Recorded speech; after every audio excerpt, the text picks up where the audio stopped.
গতকাল কুয়ে নদীতে জল বাড়ায় গতকালই গ্রামের বাসিন্দারা আশঙ্কা প্রকাশ করেছিল কুয়ে নদীর ঠিবা গ্রামের তালতলা বাঁধ ভেঙে যাওয়ার, আর সেই আশঙ্কা এবার সত্যি হলো গ্রামবাসীদের।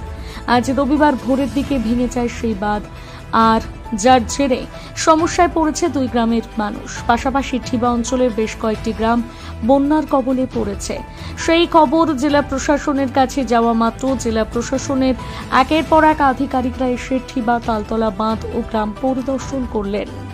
সাত সকালে এসে পৌঁছেছিলেন লাভপুরের সমষ্টি উন্নয়ন আধিকারিক শিশুতোষ প্রামাণিক। তারপর ঘটনাস্থলে এসেছিলেন জেলা পরিষদের সভাধিপতি কাজল শেখ, লাভপুরের বিধায়ক অভিজিৎ সিনহা সহ জেলার অন্যান্য আধিকারিকরা। আর তারপরে দুপুর গড়িয়ে বিকেল হলে সেই বিকেলের সংশ্লিষ্ট গ্রামে এসে পৌঁছন খোদ বীরভূমের জেলা শাসক বিধান রায়। তিনি এদিন তালতলা বাঁধ সহ ঠিবা গ্রামের ভেতরে গিয়ে সমগ্র গ্রাম পরিদর্শন করলেন। পাশাপাশি গ্রামবাসীদের সঙ্গে কথা বলে তাদের সমস্যার কথা জানতে চাইলেন। মানে হচ্ছে দেখুন, গতকাল বাদ দিয়ে তার আগে 72 ঘন্টায় প্রায় 170 মিলিমিটার মতো বৃষ্টি। এই বৃষ্টিটা আচমকাই হয়েছে, নিম্নচাপ জনিত বৃষ্টি। তার আগে তো একদম শুকনো ছিল।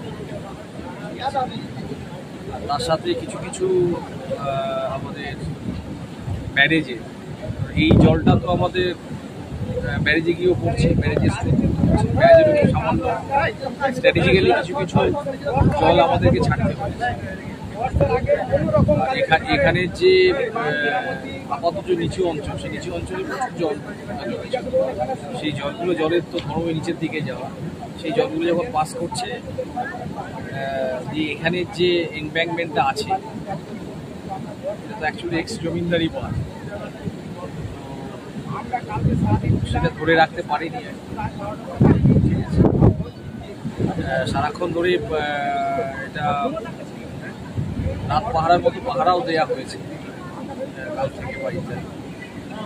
হঠাৎ করে এখানে ব্রিজ হয়ে যায়।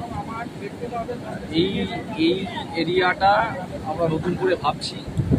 আমাদের সাথে সুপারিনটেন্ডেন্ট ইঞ্জিনিয়ার আছেন, এখানে ইঞ্জিনিয়ার আছেন, এসটি ইঞ্জিনিয়ার আছেন। এই জায়গাটা প্রত্যেক বছরই এই প্যাচটার উপর, এই 10 কিলোমিটার অন্তর্নিবাস থেকে একদম আমাদের মেয়েদের দিকে যেতে, এই জায়গাটি নতুন কোনো পরিকল্পনা হচ্ছে নিয়ে আসতাম। সেটা নিয়ে কথাবার্তা চলছে, দেখা যাক। সেটা আরও ঊর্ধ্বতন কর্তৃপক্ষের সাথে আমরা নিশ্চয়ই এখান থেকে জানাবো যে এই জায়গাটা এমব্যাঙ্কমেন্টগুলো আর একটু স্ট্রেনথেন কীভাবে করা যায়। কারণ এটা এক্স জমিদারি বাঁধ ছিল কান্ট্রি সাইডের দিকে, অর্থাৎ জনপদের যে দিকটায়, জনপদের দিকটায় স্লোপিংটা আর একটু বাড়ানো যায় যাতে স্ট্রেনথেন করা যায় কিনা। আর এখানে কিছু কিছু গর্ত হয়ে যায়, সেটা ইঁদুর কিংবা শেয়াল বা আরও অন্যান্য ইত্যাদি, সেই গর্তগুলিতে জল ঢুকে এত জলের চাপ থাকে সেখান থেকে নিয়ে চলে যায়। সেগুলি আমরা পরিকল্পনার মধ্যে রাখছি যে কীভাবে এটাকে গত 2-3 বছর ধরেই, 3-4 বছর ধরেই এখানে কোথাও একটা সেটা আমরা দেখে নিচ্ছি। পরিকল্পনার মধ্যে আছে, ইতিমধ্যেই তারা ইন্সপেকশন করেছে।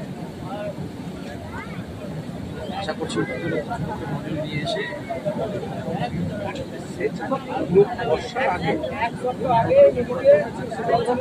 সেটা করেন ইন্সপেকশন হয়। আমরা প্রশাসনিক যে বৈঠকগুলো ইত্যাদি হয় আমাদের মনসুন হওয়ার আগে, সেগুলি আমরা করে থাকি। ইন্সপেকশন করেন তারা, যেখানে যেখানে প্যালিয়েটিভ মেজার্স যেগুলি নেওয়ার কথা সেগুলো নেওয়া হয়। জলের যে চাপ থাকে, আচমকা বৃষ্টি হয়ে গেলে জলের যে চাপ থাকে, সেই চাপে কিছু কিছু জায়গায় ভেঙে যায়। সেই জন্য আরেকটু কম্প্রিহেন্সিভ প্ল্যানিংয়ের কথা আমরা ভাবছি।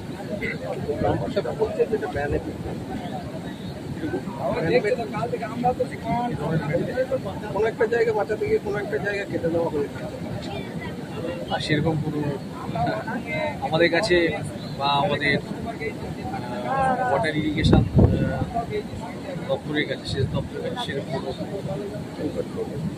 অবশ্যই। কিন্তু বীরভূমে স্যার ক্ষয়ক্ষতির পরিমাণটা কি? দেখুন, এটা এখনো চলছে, এটা এখনো চলছে। বিভিন্ন ব্লক থেকে আমাদেরকে যে CO2 রিপোর্ট যেটা ক্ষয়ক্ষতি সেটা আসছে। আমাদের শস্যের কত ক্ষতি হয়েছে, যেমন এই সময় একটা শুকা মরশুম ছিল, বৃষ্টি কম হচ্ছিল, সেখানে আমরা সোয়িং অর্থাৎ ধান রোয়ার যে রোপণ করার যে বিষয়টা সেটা একটু কমের দিকে ছিল। এখনো পর্যন্ত আমরা প্রায় 53-4% আমরা করতে পেরেছি কাল পর্যন্ত। মাত্র ঘন্টা যে বৃষ্টিটা হয়েছে তাতে অনেক জায়গায় জল জমেছে। আমি যে সকাল থেকে যে বিভিন্ন জায়গাগুলো যাচ্ছি তাতে দেখছি যে আমাদের চাষি ভাইরা তারা জল পেয়েছে, তারা বিভিন্ন জায়গায় তাদের ধানের ক্ষেতগুলো সেগুলো তারা চারা রয়েছে, আস্তে আস্তে বাড়ছে। আশা করছি আমরা 100%-এর কাছাকাছি যাব। কোথাও যদি বীজের অভাব হয় সেগুলো আমরা নজর রাখছি আমাদের কৃষি দপ্তরের সাথে। ক্ষয়ক্ষতির যে পরিমাণ সেটা আমাদের সবজি কিংবা আমাদের কৃষিতে সেগুলি অ্যাসেস হচ্ছে। আমাদের প্রাণী সম্পদ বিকাশ যেটা, সেখানে আমাদের গবাদি পশু বা ইত্যাদি হাঁস মুরগি ছাগল সেখানে কী ক্ষয়ক্ষতি সেগুলো অ্যাসেস হচ্ছে, সেগুলো আরও ভালো করে আমরা দেখে নিচ্ছি। চট করে দেখে নিয়ে পাঠানোটা ঠিক হবে না, একটা কম্প্রিহেন্সিভ মোডে আমরা থ্যাংক ইউ।